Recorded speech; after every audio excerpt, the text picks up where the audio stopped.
세계에서 가장 높은 타워 베스트 5가 있습니다. 다섯 번째는 우리가 잘 알고 있는 서울 잠실에 위치한 롯데타워입니다. 높이가 554.5m라고 합니다. 네 번째는 핑안 금융센터라고 중국 선전에 있는 빌딩이라고 합니다. 599m입니다. 세 번째로는 아브라즈 알 베이트 타워라고 사우디아라비아에 있는 601m입니다. 두 번째는 상하이 타워인데 중국 상하이에 위치하고 있는데요. 632m를 기록하고 있습니다. 그러면 대망의 1위는 부르즈 칼리파 타워라고 두바이에 위치하고 있는데요. 무려 높이가 828m라고 합니다. 거의 172m를 안 되는 1km라고 봐야 되겠죠. 이렇게 세상은 어쩌면 어떤 게 가장 높으냐, 기록을 세웠느냐, 무엇이 가장 높은가에 관심을 가지고 또 우리나라의 많은 기업들도 세계의 그런 탑을 쌓는, 빌딩을 쌓는 데에 한몫을 하고 있는 것을 우리가 볼 수가 있습니다. 언제 이 기록이 또 깨어질지는 아직 모르겠습니다. 제가 목회자 집안에서 자랐다는 것을 다들 잘 알고 계실 것입니다. 제가 어릴 적에 한 학교에 두 목회자의 자녀가 다녔습니다. 같은 학년에 같은 반이었고 둘도 없는 단짝이었습니다. 저의 친구였지요. 이 친구는 저희 어머니가 해주는 짜장면을 너무나 좋아해서 일주일이면 하루다 멀다 하고 저희 집에 와서 밥을 먹고 갔던 친구입니다. 상대방 그 교회이기 때문에 사실 이런 말을 드리면 그렇겠지만 그때는 참 원수 같은 교회였습니다. 저 교회가 없으면 우리 교회에 사람이 많이 올 텐데 라는 어릴 적에 그런 생각들이 있었거든요. 항상 이 친구와 제가 월요일만 되면 하는 일이 있습니다. 이 친구가 지금은 이 친구와 동생이 있는데 인터넷에 이름만 쳐도 되게 유명합니다. 그래서 그 친구들의 동영상도 쭉 나오고요. 이렇게 강의했던 것들도 나오고 되게 유명한 친구들인데요. 이 친구가 유명한 걸 이야기하려고 하는 게 아니라 이 친구와 제가 월요일만 되면 학교에 등교해서 수업 시작 전에 꼭 하는 게 있습니다. 그 친구 교회 이름은 성은교회였고 저희 교회 이름은 불로교회입니다. 그래서 교탁에 올라가서 이야기하는 것이죠. 불로교회가 좋은 사람 손들어, 성은교회가 좋은 사람 손들어, 이렇게 인기투표를 하는 겁니다. 항상 이기는 것만은 아니었습니다. 간식이 뭐가 좋았느냐에 따라서 항상 승패는 좌우되었던 것이지요. 참 이 친구가 제가 이기면 우리 교회가 좋다는 인기투표가 이기게 되면 한 주간 어깨를 펴고 다녔던 것 같습니다. 또한 저희 교회에 다녔던 친구들도 어깨를 펴고 다녔던 것 같아요. 참 그럼에도 불구하고 감사했던 것은 한 학년에 한 30명 정도가 있었는데 30명 전원이 다 교회를 다녔다는 겁니다. 왜냐하면 친구 교회 아니면 저희 교회 와야 되는 거거든요. 동네가 갈라져 있는데 주일날 아침이 되어서 한 두세 명 친구만 붙잡으면 이제 교회로 다 오는 겁니다. 놀 친구가 없기 때문에 다 교회로 따라와서 예배드리고 이제 교회에서 놀게 되는 것이죠. 간식도 주고 하니까 얼마나 좋겠습니까? 생각해보면 지금 어느 교회가 더 높느냐 낮느냐, 그 어릴 적 그 초등학교 1, 2, 3학년 그때 그 어린 나이에도 불구하고 어느 교회가 더 인기가 많느냐, 어느 교회가 더 많은 성도가 많느냐에 따라서 서로 그 친구하고 경쟁을 하면서 싸우기도 무던히 싸웠던 것 같습니다. 그런데 둘도 없는 친구로 지냈거든요. 저희 집에 항상 와서 밥 먹고 가고, 친구 아버지가 와서 목사님이신데 오셔서 가자 그러면 저희 집에 맛있는 거 있어서 안 간다 그러고, 그럼에도 불구하고 자기 교회가 더 좋다고 항상 이야기했던 친구였습니다. 오늘 말씀으로 우리가 돌아가 보면요, 서로 다른 지역에 살던 노아의 후손들이 한 언어로 살고 있었고, 함의 자손 니므롯을 중심으로 시날 평지에서 모여서 아주 튼튼하게 나라를 세워가며 도시를 세워가며 살아가고 있었습니다. 하지만 이들이 하늘에 닿는 성을 건립하는 것은 하나님의 심판에 대한 저항이었고, 스스로 이름을 내려는 것은 우리의 이름의 주도권을 가지신 하나님에 대한 그러한 도전의 모습이었으며, 흩어짐을 면하자 하는 것은 생육하고 번성하라 하는 이런 하나님의 말씀에 순종하지 아니하는 그런 행위였던 것으로 우리가 보여집니다. 옛말에 호랑이는 죽어서 가죽을 남기고 사람은 죽어서 이름을 남긴다고 하는데, 이 말이 전혀 틀린 말이 아닌 것처럼 어쩌면 사람은 자신의 이름을 남기고 자신의 명성을 높이고 자신의 생활하는 모든 것들을 드러내는 데에 인생의 많은 것들을 투자하면서 살아가는 것이 분명한 것 같습니다. 인간은 자자하면서 단결하여 하늘까지 성을 쌓겠다고 교만했지만, 하나님은 그들의 언어를 혼란케 하심으로써 그들의 악한 도모를 중단시키시고 온 땅으로 그들을 흩어져 버리십니다. 인간의 언어가 달라지고 분열이 일어나는 바벨의 사건을 통해 우리가 알 수 있는 것은 뻔히 보이는 잘못된 생각임에도 불구하고 인간은 그 잘못된 길을 끝까지 걸어가고 있다라는 것입니다. 내가 교만하다라는 것을 알고 있음에도 불구하고 그 교만을 놓지 아니하고, 내가 가진 권력이 잘못되었다는 것을 분명히 알고 있음에도 불구하고 그것을 끝까지 놓지 못하고 벼락으로 떨어지는 모습을 우리는 볼 수가 있습니다. 오늘 말씀을 통해서 불보듯 뻔한 결말의 사건이지만, 우리가 생각하고자 하는 것은 이러한 인간의 나약함과 연약함, 그리고 끝없는 욕심을 알고 우리의 삶의 겸손과 말씀의 순종으로 믿음의 신앙생활을 이어가시는 저와 성도님들이 되시길 주님의 이름으로 부탁드립니다.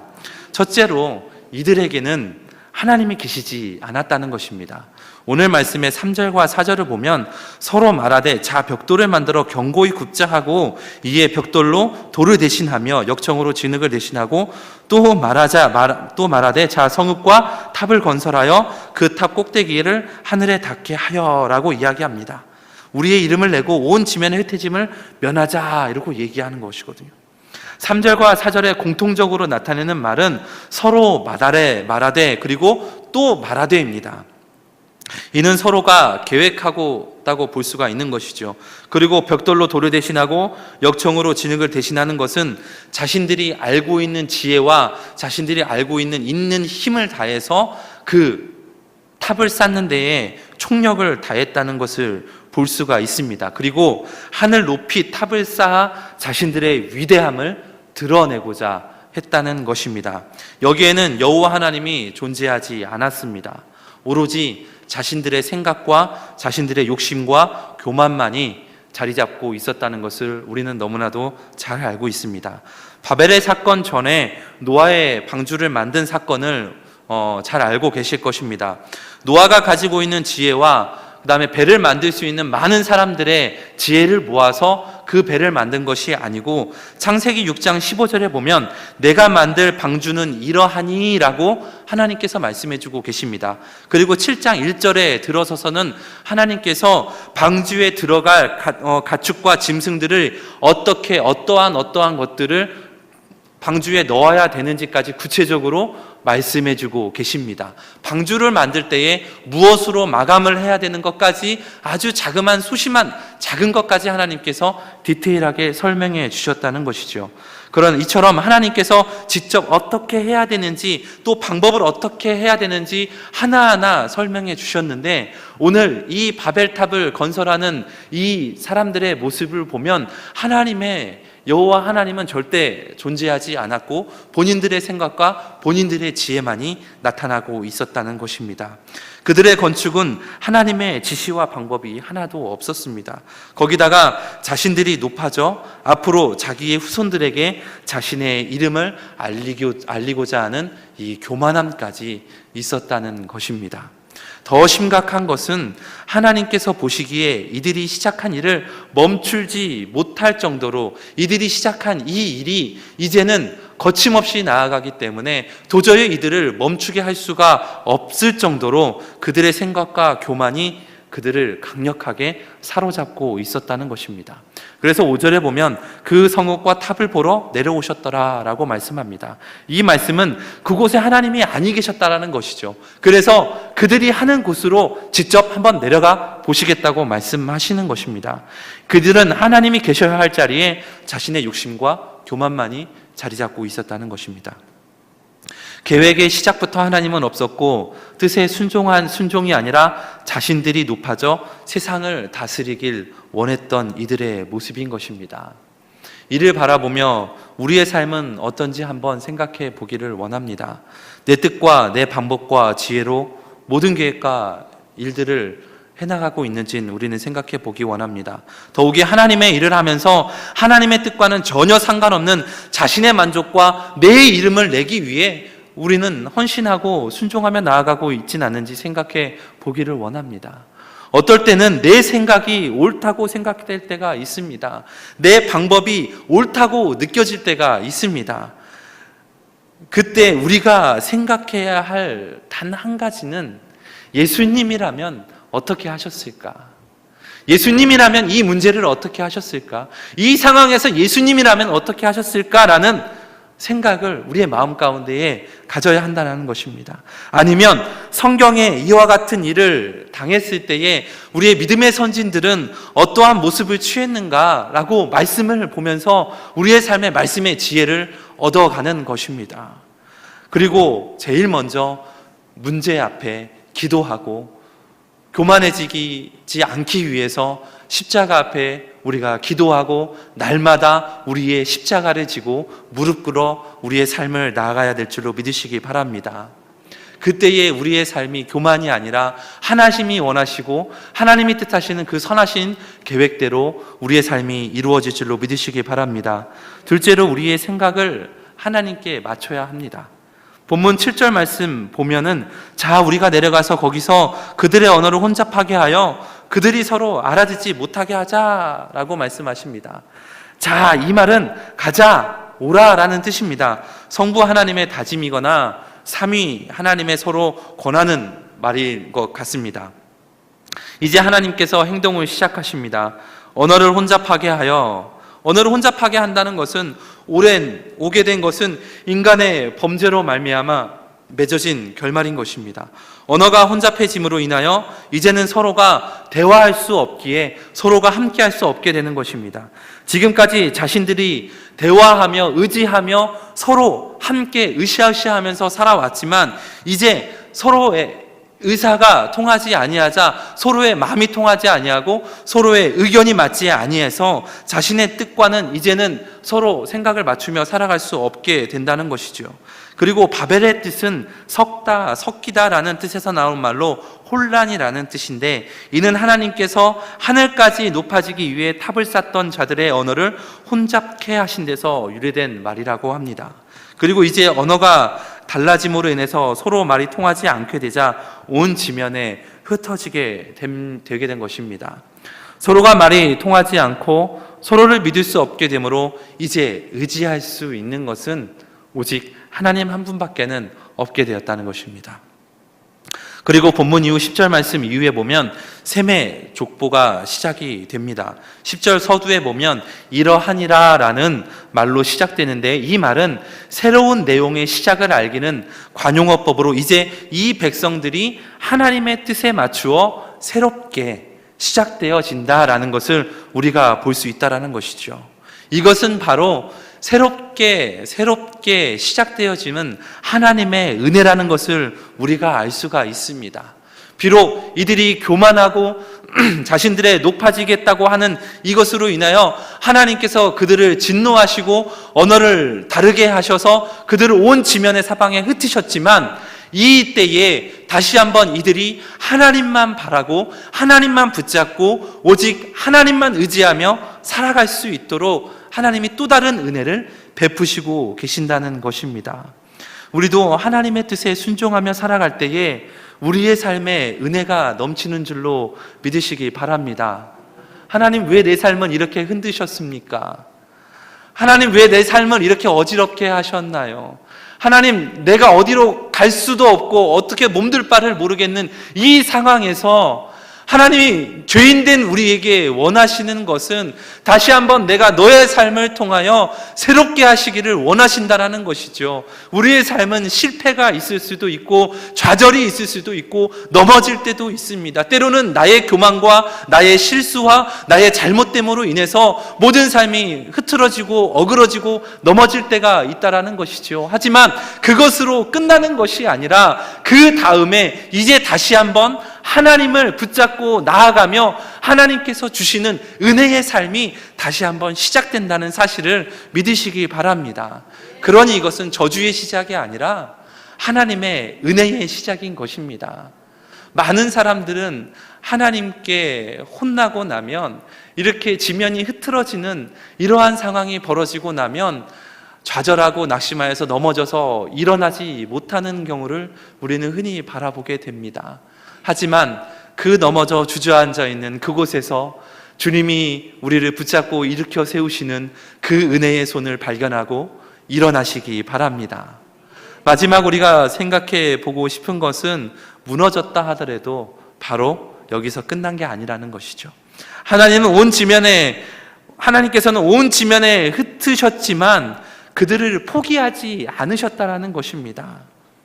그들의 삶에 하나님만을 전적으로 신뢰하게 만드셨다는 것입니다. 죄악된 본성이 하나님을 신뢰하는데 많은 걸림돌로 우리에게 다가옵니다. 세상은 우리에게 보다 더 높아지려고 하고요. 세상은 우리에게 보다 더 빨리 가야 한다고 이야기합니다. 세상은 우리에게 수단과 방법을 가리지 말고 무조건 이겨야 된다고 이야기합니다. 세상은 우리에게 참지 말라고 이야기합니다. 세상은 우리에게 잘못된 것들을 사모하며 쫓아가라고 이야기합니다. 세상은 우리에게 즐기라고 이야기합니다. 즐길 수 있을 때에, 누릴 수 있을 때에 누리라고 이야기합니다. 그래서 인간이 높아질 수 있는 만큼 높아지라고 이야기하는 것입니다. 그것이 어디까지 있든지 간에 그 한계를 넘어서라고 우리에게 이야기하고 있는 것입니다. 이것들이 어쩌면 나도 모르는 사이에 우리 나만의 바벨탑을 만들고 있진 않는지 우리는 생각해 보아야 합니다. 스티브 잡스의 그가 죽기 전에 마지막 한 말이 있습니다. 제가 한번 짧지만 읽어드리겠습니다. 나는 비즈니스 세상에서 성공의 끝을 보았다. 타인의 눈에 내 인생은 성공의 상징이다. 하지만 일터를 떠나면 내 삶의 즐거움은 많지 않다. 결국 부는 내 삶의 일부가 되어버린 하나의 익숙한 사실일 뿐이다. 지금 병들어 누워 과거 삶을 회상하는 순간 나는 깨닫는다.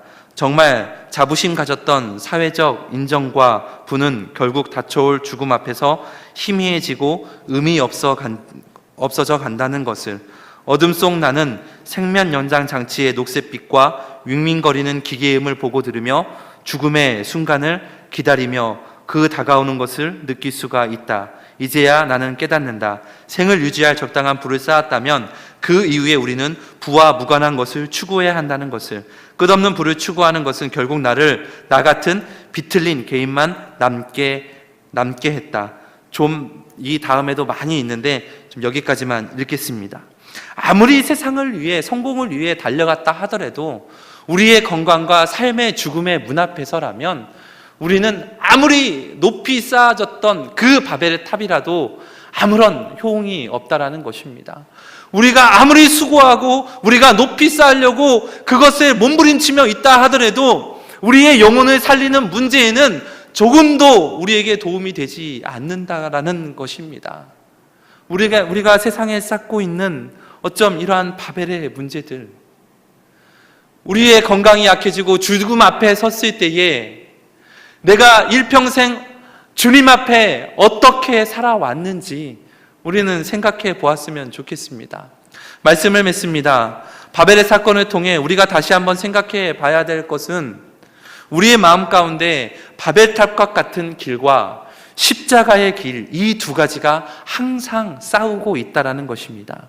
내 마음에 편하고 안락한 나만의 바벨탑을 만들고 있진 않는지 우리는 자신을 살펴보아야 합니다. 그리고 우리는 마음에 쌓고 있는 바벨탑을 무너뜨리는 일을 해야 됩니다. 바벨탑은 결코 우리를 행복하게 할 수가 없습니다. 그 탑은 높이 올라가면 올라갈수록 우리를 하나님께서 멀어지게 하고 하나님께 불리하게 하고 하나님을 대적하게 한다는 것입니다. 우리는 높은 지위, 높은 명성, 높은 인기, 높은 물질 등 높이 쌓기만 하면 최고인 것처럼 생각하며 살아갑니다. 그러한 것들은 우리를 위해 자꾸만 세상으로 향하게 나아가는, 우리를 세상으로 갈 수밖에 없게 만드는 바벨탑인 것을 우리는 깨달아야 하는 것입니다. 그리고 그 안에 하나님이 없다면 결국 무너질 수밖에 없다는 것을 기억하시기 바랍니다.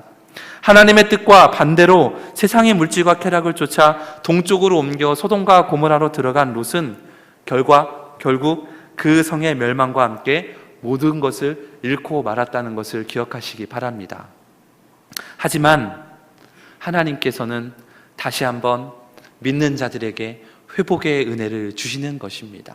다시 한번 하나님의 역사를 이뤄가시며 하나님의 백성들을 강하게 세우셨던 것처럼 우리도 좌절하고 넘어지고 쓰러져서 헤어나올 수 없는 문제들 가운데 있다 할지라도 하나님이 그때에 다시 한번 회복시키시고 우리의 삶에 놀라운 일들을 이끌어내심을 믿으시기 바랍니다.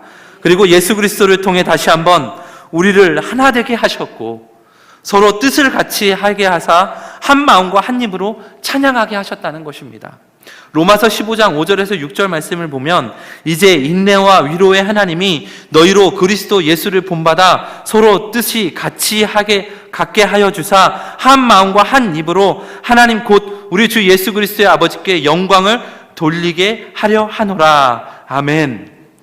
언어가 달라지고 뜻을 같이 할 수 없는 게 아니라 언어가 달라졌다 하더라도 생각이 맞지 않다 하더라도 서로 다른 삶의 모습과 문화에 있다 할지라도 하나님 그 말씀의 진리는 어느 사람 그 누구에게나 똑같이 적용되며 하나님이 주시는 그 은혜는 모든 믿는 하나님의 백성들에게 동일하게 임한다는 사실입니다.